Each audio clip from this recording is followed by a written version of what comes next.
Could you also just give our audience a greater understanding of what conditions under austerity over the past so many years have been like in Greece, leading them to a political moment where, from what you're telling me, it seems like there's a lot of disillusionment with options and with a way out of the crippling economic conditions imposed on Greece over, the past decade plus. Hmm. I mean, austerity sort of has its fingers in every part of Greek life at this point, in that there are demands made by the creditors for the government to cut money from here, here, and here. And it's something that comes up constantly. For example, when COVID-19 hit Europe, Greece immediately went into a super harsh lockdown because it was known and very clear to everyone that if and when COVID hit the hospitals, it would be a catastrophe because the hospitals had been bankrupt by austerity measures for decades. And so there was a super harsh lockdown, which was lifted and reinstated and lifted and reinstated. And of course, eventually COVID did make it to the hospitals. And of course, they were entirely overburdened. And the death rate was incredibly high. You also see austerity and the impact of it in this train crash that happened in Greece at the very end of February. There was this train crash where a passenger train collided head on with a freight train. And it was the deadliest crash in Greece. 57 people died. Many of them were students. And people quickly became enraged because it quickly became clear that the reasons the trains crashed were systemic, that the signaling systems were just not operative, and they weren't operative because despite the fact that workers and the board that oversees train safety, everyone had pointed out to the fact that these signal operating systems were not working, were not up to par, and investment was just never made. And why was investment never made? Because there wasn't money and because of austerity measures, which also led to the train systems being privatized. So it's this sort of thing of it's every part of public life has been sort of,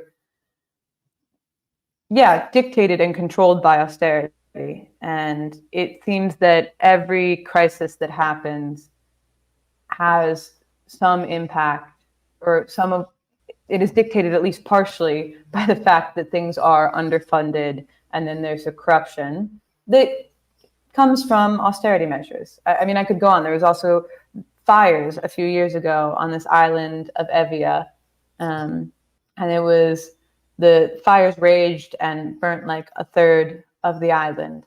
And it became clear again in the aftermath of this horrible tragedy that part of the problem was that the fire service had been bankrupt by austerity. Yeah. So it's everywhere. And those are the sort of large scale issues. But of course, your average Greek is seen in the fact that, their minimum wage has fallen way below what unions were organizing for 20 years ago. We're not going to be the generation that is paid this much for minimum wage. We're way below that. So I don't know, it's very all encompassing the way it has impacted life here.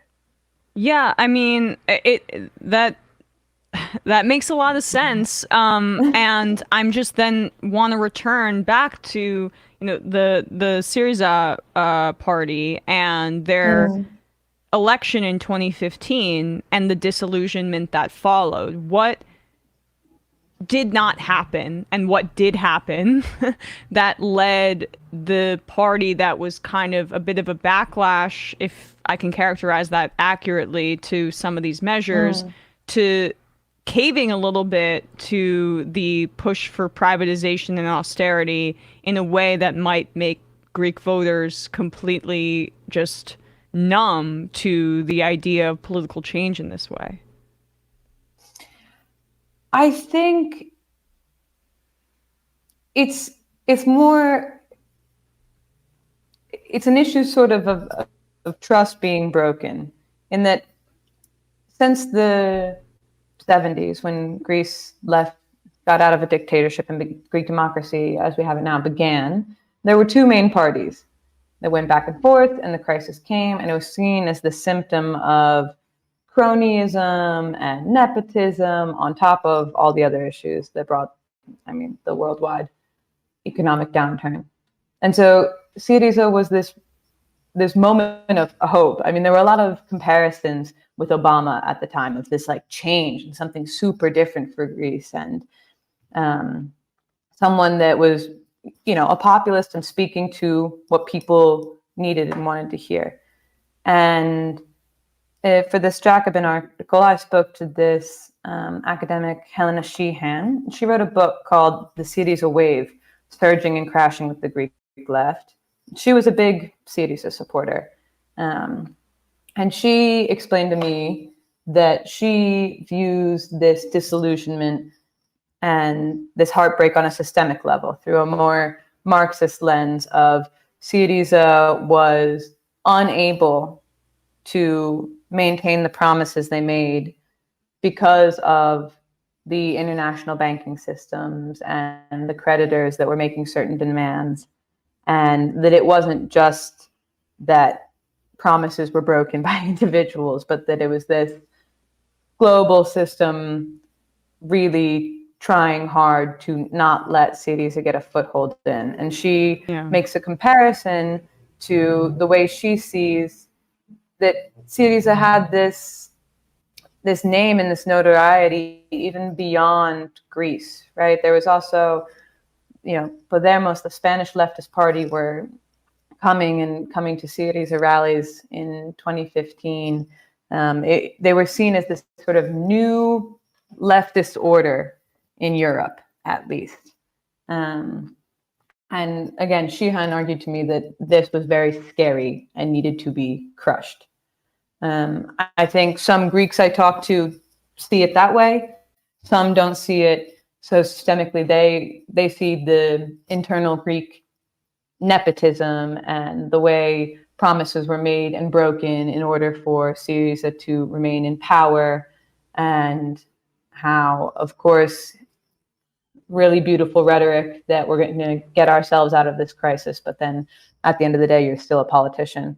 I think a lot of these things play a part in what happened with Syriza, but I think the one thing that everyone can agree on is that they really are hard to trust and believe in. And I think even people who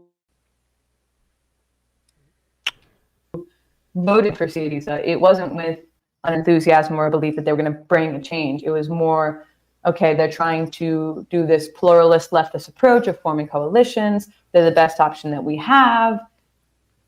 It was always this sort of, who's my best, worst option?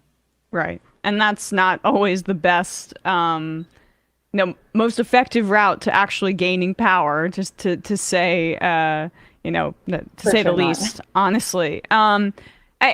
Lastly here, just to return to the New Democracy Party, and, I see it described as center-right. It seems pretty right-wing to me. Feels like they are still poised to be in power in this second round. Is that a good read? And, what does the future hold if that ends up being the case? If we still have you. Yeah, it looks... Oh, so you just cut out briefly, but we have you back. Okay. Yeah. I heard you, but I got you. Okay. But yeah, no, you're completely right. It's almost certain that they're going to win. It would be truly shocking to me and everyone else if they didn't. And I think I agree with your assessment of they're right, they're not center right. It's a little bit splitting hairs, but I think it reveals they're not right wing in Greece, which is a country that had self-declared Nazis in the parliament a few years ago. Okay, so maybe compared to that, they're center right. But if you look at their policies, they're quite right wing, and they have campaigned and lauded themselves in recent years as being the law and order policy, which means that they've increased and invested in the numbers of Greek police, the access Greek police have to universities and to the rest of society. And this has become a huge point of public debate. They were especially violent during the lockdown and then during demonstrations. In a country that does not have the same gun problem as the US, there were 2 police shootings and killings of young Roma men in last year. And though, I mean, there's been a history of police violence for years in Greece, in the past 4 years, complaints of brutality have shot through the roof.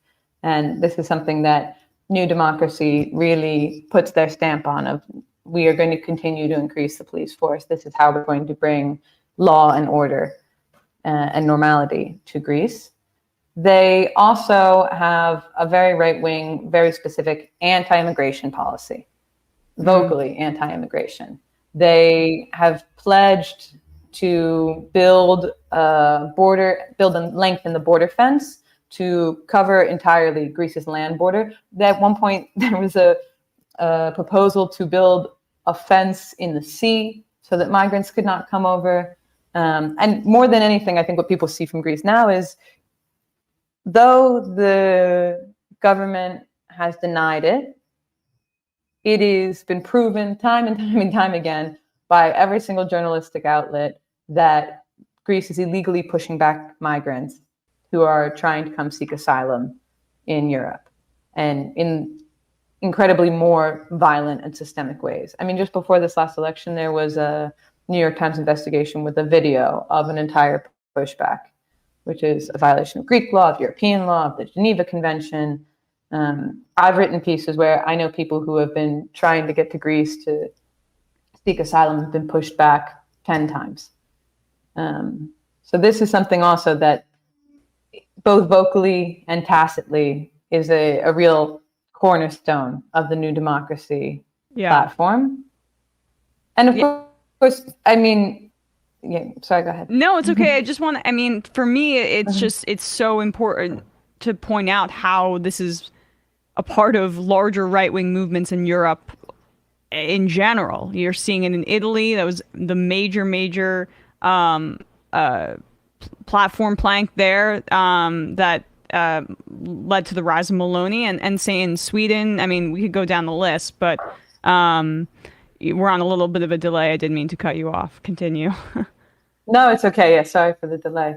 But yeah, no, it's right in keeping with the rest of Europe. And I think this is the right or central right. Mitsotakis, the prime minister, has been called one of Brussels' darlings. He's this sort of technocrat. He went to Harvard. They mention it all the time.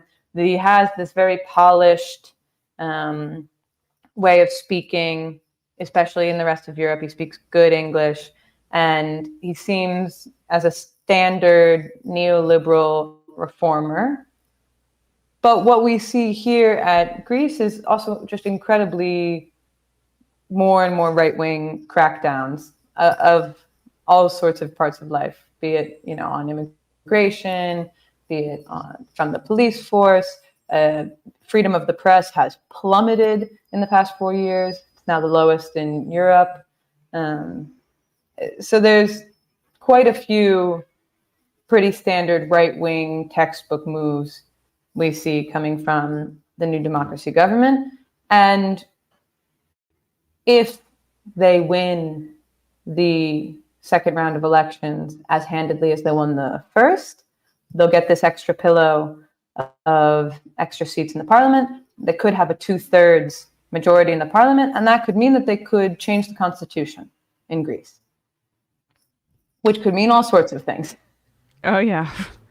Well, to be determined, I guess. Moira Lavelle, independent reporter covering Greece. You can read her piece in Jacobin, and definitely her work in the coming weeks as the elections, the second round, comes around the corner.